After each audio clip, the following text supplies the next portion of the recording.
Okay, so to start this assignment, first of all, you need to download this file, and you can right-click it and save image as, put it on your desktop. I've already done that. Um, then we're gonna go to Photoshop, and let's see. I'll close that picture down, and we won't save. And let's open up the picture we just put on our desktop. Here it is.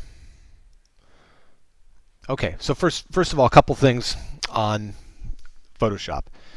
Uh, to zoom in and out of a document, it's Command plus or minus, and Command 0 brings you back to 100%. So Command minus, Command plus, and 0 is 100%.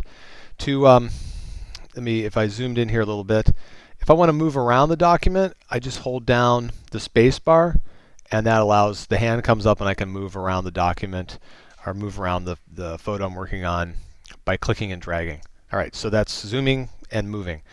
We're going to deal with, first of all, two brushes today. The first brush we're going to do is the spot healing brush, which is, like I said, the reason you would use Photoshop as opposed to Lightroom is you can just do better editing with this, and I'll show you why. So if I use a spot brush, now when I'm using a brush, because Photoshop's all about brushing, the keys next to the P key are the bracket keys, and they make the brush bigger and smaller. Right, you can see I can make the brush really large, or I can make the brush really small. You also need to be able to zoom in. Again, using Command plus, Command minus to zoom in. It's good to get zoomed in when you're trying to do some of this blemish removal. And the spot healing brush is just a click, and the blemish is gone. Now I know she actually has pretty not too many blemishes, but there's a few that you might want to get rid of. You can again use this for any type of thing, whether it's a stray hair or whether it's a bug crawling on someone when they took a picture, or just something you just don't want in the image. The spot healing brush, it does blend everything in. So if I click on like an eye, you can see there what it just kind of tried to blend everything together. So it's not useful for everything. Command Z to undo that. But again, for little blemishes near skin areas, it's fantastic. This basically tries to average. It tries to smartly figure out what's in here. If I make this brush bigger, it does something like paint over like the mouth area. It's going to try to actually blend that in, which some pretty crazy results there. So you can play with that. There may have some effects that that might work or may look interesting. All right, so that's spot healing. Let's take a look at cloning.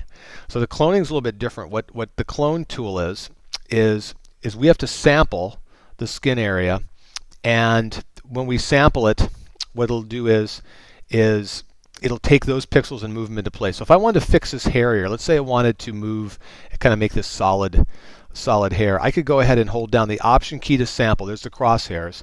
And now as I'm painting, you see what it's doing?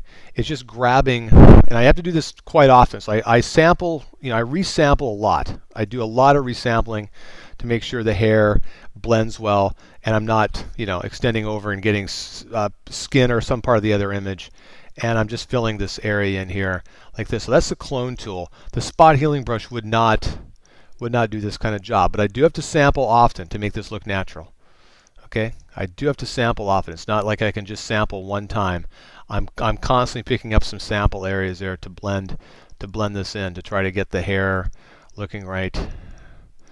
And it's okay. I've done better work, but you can see where that clone tool works there.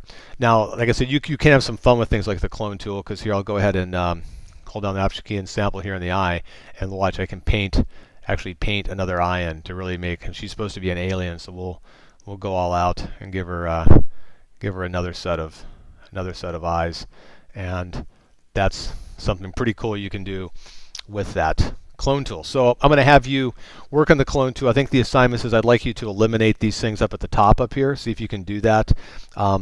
Eliminate the blemishes with the spot brush. Eliminate these things at the top of her hair up here, and that would just be sampling here and then just painting over into that area, just like that. And again, you can vary the size of the brush. and the size will of course make things blend better, but that's what we're going to do. I'd like you to give this a try. Save this, do File Save As when you're finished, because the PSD files are too big. So save it as a JPEG and send it to me. Good luck.